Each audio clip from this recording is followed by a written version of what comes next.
Welcome to Martini Time. It's a beautiful rainy day here in Blackstone,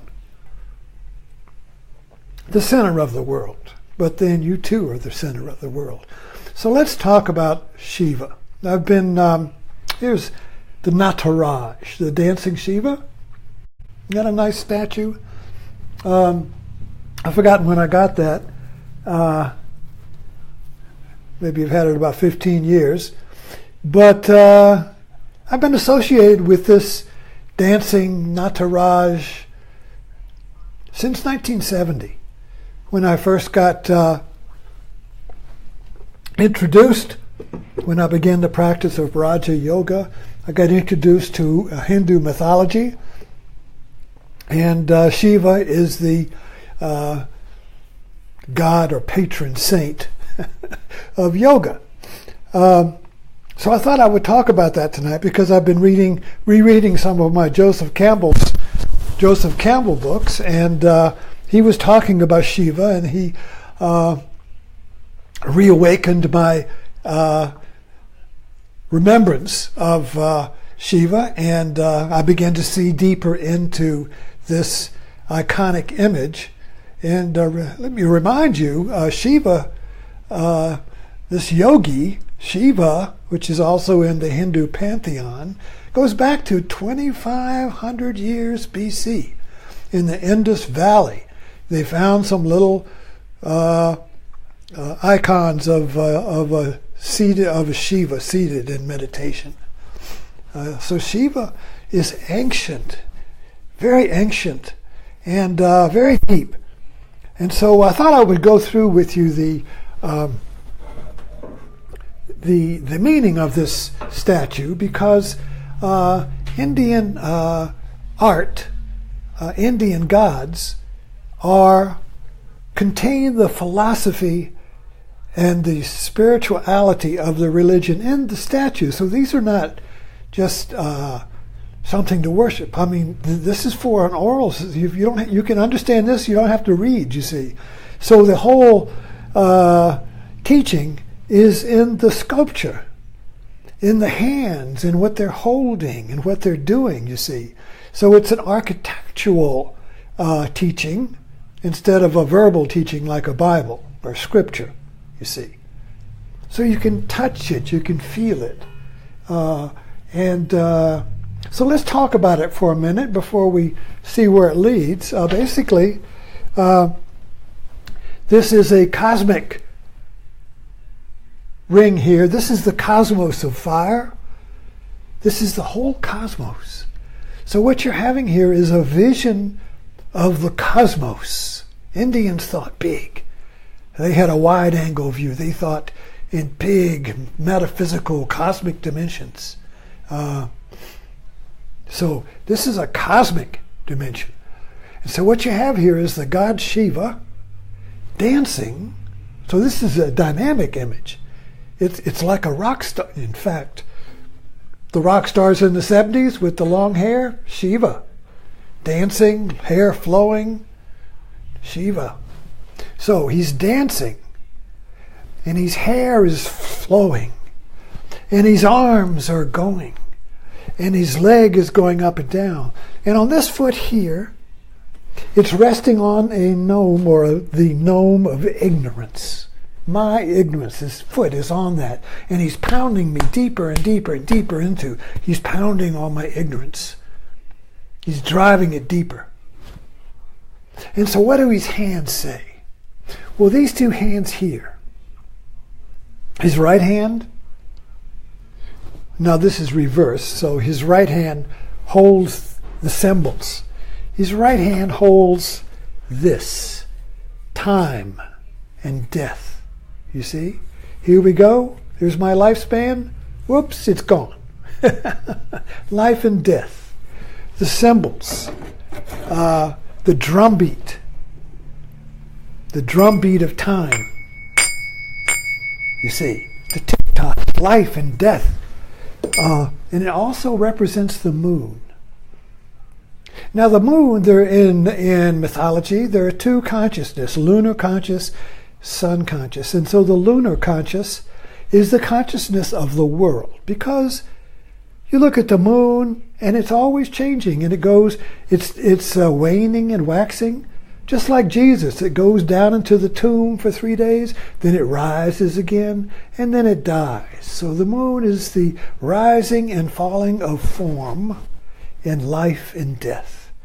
And it's always shadows and gray.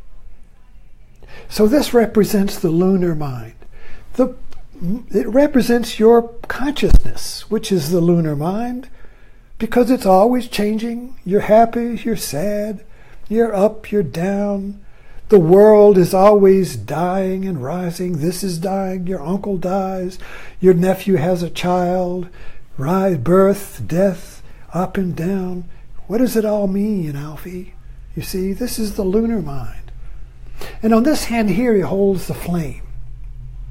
Now in mythology, these two, the first insights, revelations to man came from watching the stars. Sun and moon. Now the sun is the yin, it's the dark, it's the moon is the yin, it's the moisture, it's the night, it's the shade of life and death and shadows and mystery, but the sun is eternal. And it blows away the moon. When the sun rises, the moon disappears. So the sun represents the eternal consciousness within, the timeless consciousness within you, your soul, if you will. It represents that which does not die. But the moon consciousness, you see, represents death, life and death, fear of death. Oh, my, no, I'm waning, I'm 80 years old, I'm waning. Or waxing, whichever it is. Waxing. I forget, I'm confused. Waning is retreating, okay. So as we get older, we're waning, you see. And the youth is all excited. I'm waxing, I'm rising up, you see. When I get to be 50, I start descending, you see. It's all there, you see. So these two here represent the eternal consciousness, the sun god.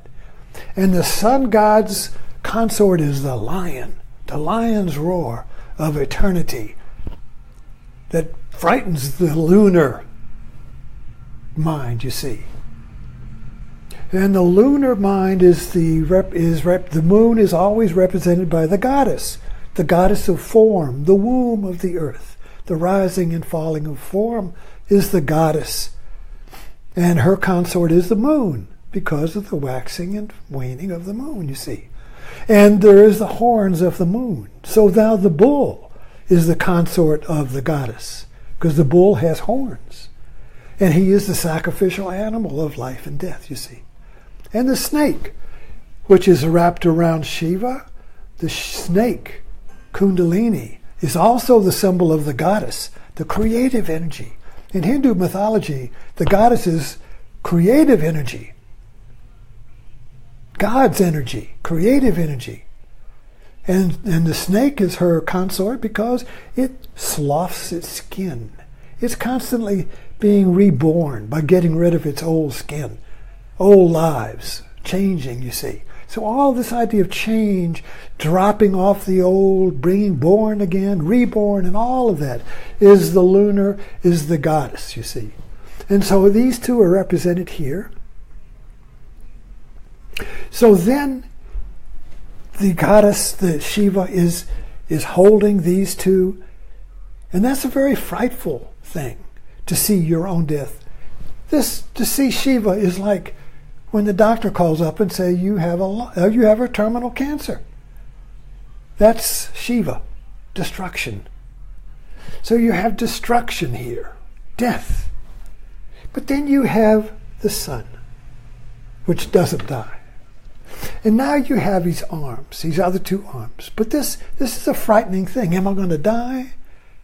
The lunar consciousness says, oh, I'm going to die. I'm going to go down, and what will happen, you see? Death, time. And so this hand here says, wait. Don't be afraid of this vision. Don't be terrified of existence.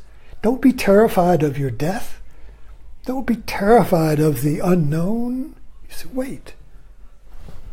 It's called it's this, and then this hand here is called the elephant teacher. It's the elephant trunk, and it points down to this foot.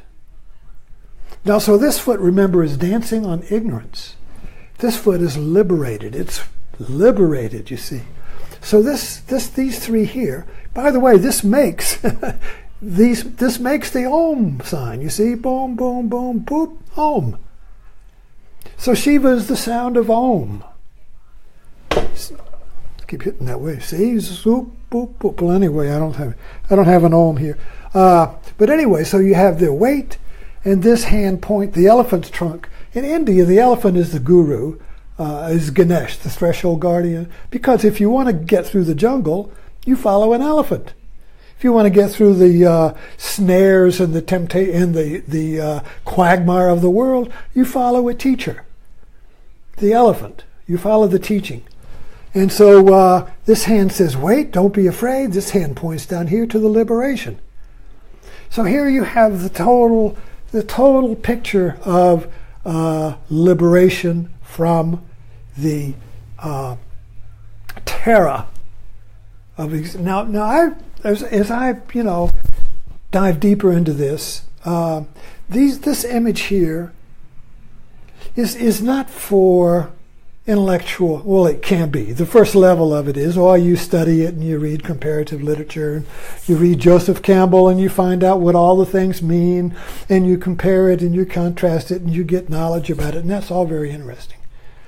But that's just the first level. The meditative level, the contemplative level, the realization level is when this becomes an object of contemplation. Now, when you contemplate something, you become that.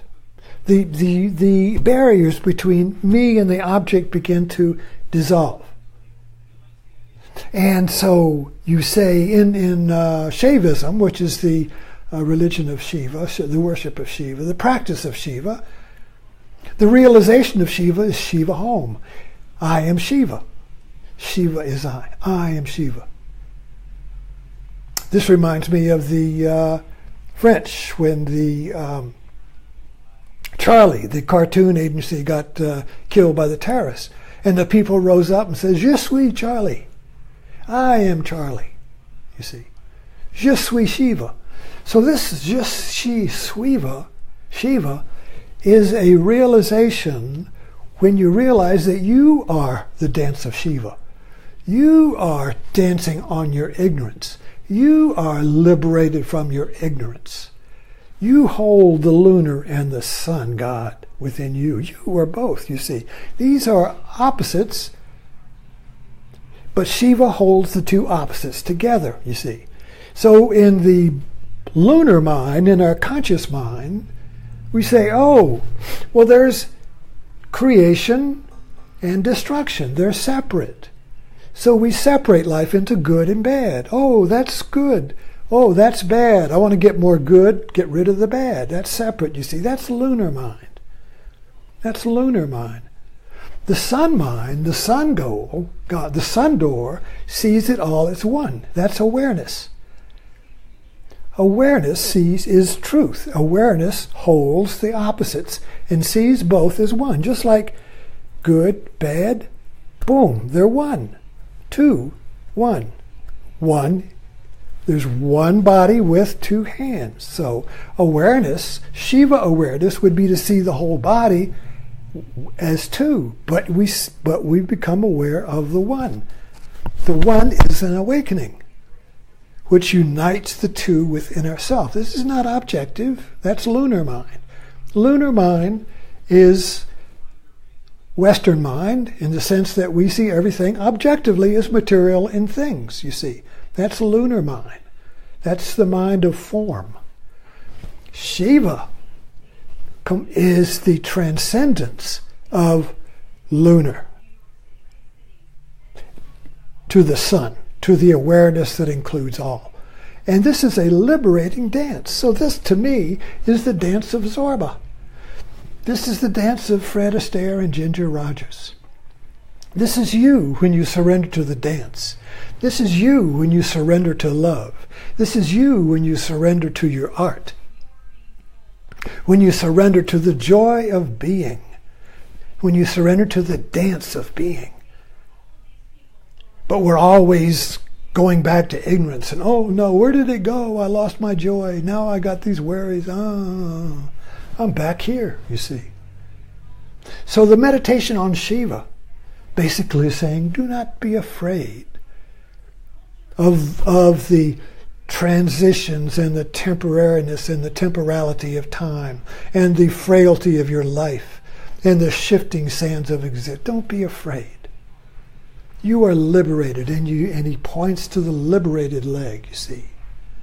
The liberation from the terror of existence and death. So anyway, I hope you enjoyed my wandering here with the Dance of Shiva, and I'll see you tomorrow evening. Oops.